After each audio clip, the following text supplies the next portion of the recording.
Bonjour ou bonsoir à tous, j'espère que vous allez bien. On se retrouve pour notre vidéo, j'espère qu'elle va vous plaire. Comme vous l'avez vu sur le titre et sur la miniature, on va parler d'un jeune black qui est en larmes à cause des propos qu'il a entendus dans la rue, des propos racisme envers le noir.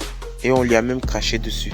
Bref, c'est assez grave. Comme d'habitude, n'oubliez pas de me lâcher le pouce bleu et de vous abonner si ce n'est pas encore fait. Si tu me découvres aujourd'hui, moi je fais des vidéos sur l'actualité en général. N'hésite pas à t'abonner, je mets des vidéos tous les jours. Bref, sur ce, beau visionnage à tous et à toutes.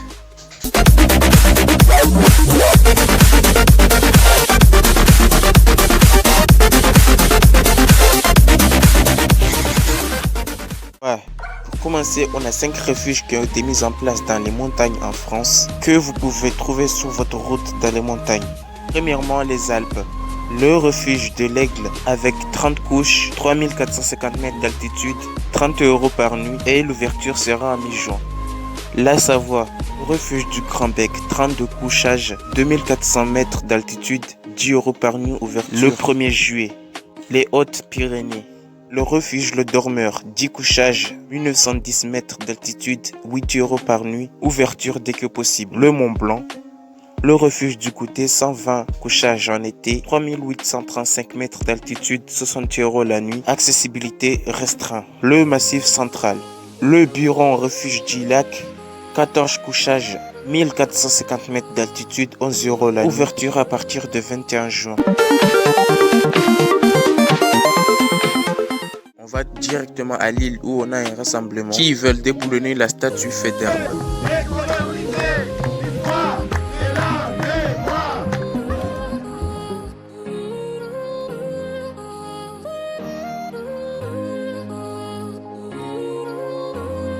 Des tensions ont éclaté entre la police et les manifestants.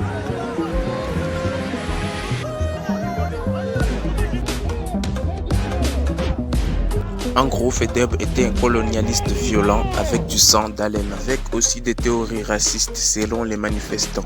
On ne dépassera pas ce racisme s'il n'y a pas un regard sur ses racines. Et une de ses racines, pas la seule, une de ses racines, c'est le passé colonial et esclavagiste et les massacres qui ont été commis et les images de certaines cultures, de certains peuples qui ont été donnés et diffusés dans les imaginaires collectifs.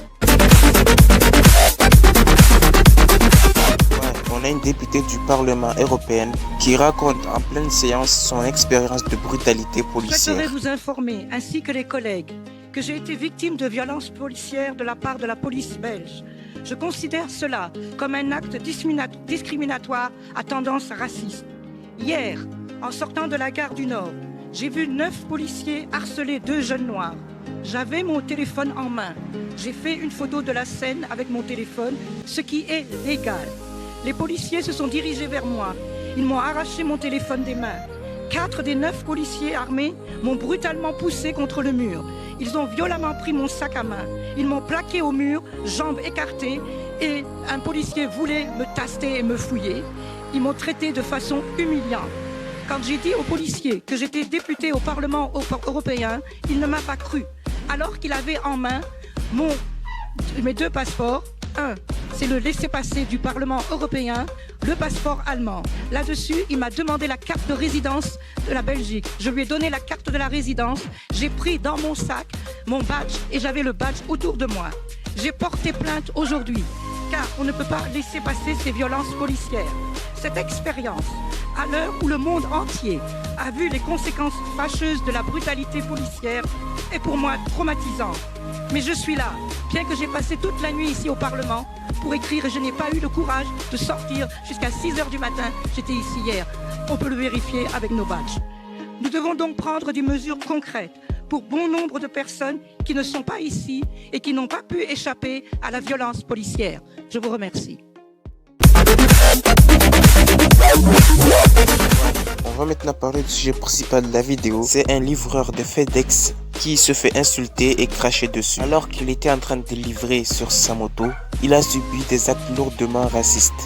Un homme blanc l'a insulté et lui a craché dessus. Larmes aux yeux, le chauffeur de FedEx a raconté ce qui lui est arrivé à ses amis dans une vidéo déchirante. Il a aussi également mentionné qu'il parle rarement de racisme, mais cette fois c'était trop à supporter. If it don't work, I'm in the country right now and I'm delivering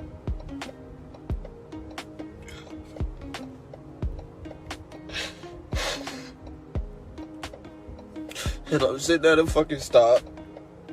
And I'm waiting to get out. There's a lot of cars waiting. And as I'm getting the package out the back of the truck, some fucking hick speeds around me, damn near hit me, called me a nigger and spit on me. Oh my god, dude. Why? Why so much hate? Why so much hate? Why? Why? Oh my god. Almost hit me, called me a nigger, and then spit on me. Spit on me? I'm literally stopped right now. I'm not even fucking doing anything right now. I can't even think straight right now. This shit is horrible. I think it's a lot worse than a lot of people think. It's a lot worse. Racism is live. La vidéo a fait le tour des réseaux sociaux. La police de Rio a lancé des recherches pour retrouver l'individu et la compagnie de FedEx a confirmé qu'aucune plainte n'a été déposée. Bref, c'est la fin de la vidéo. N'hésitez pas à donner votre avis sous les commentaires. Je vous répondrai éventuellement. N'hésitez pas à me rejoindre sur mes réseaux sociaux qui s'affichent. On se retrouve demain pour une autre vidéo. Si la vidéo vous a plu, n'oubliez pas de liker et de vous abonner comme d'habitude. Sur ce, je vous dis à demain. Bye bye.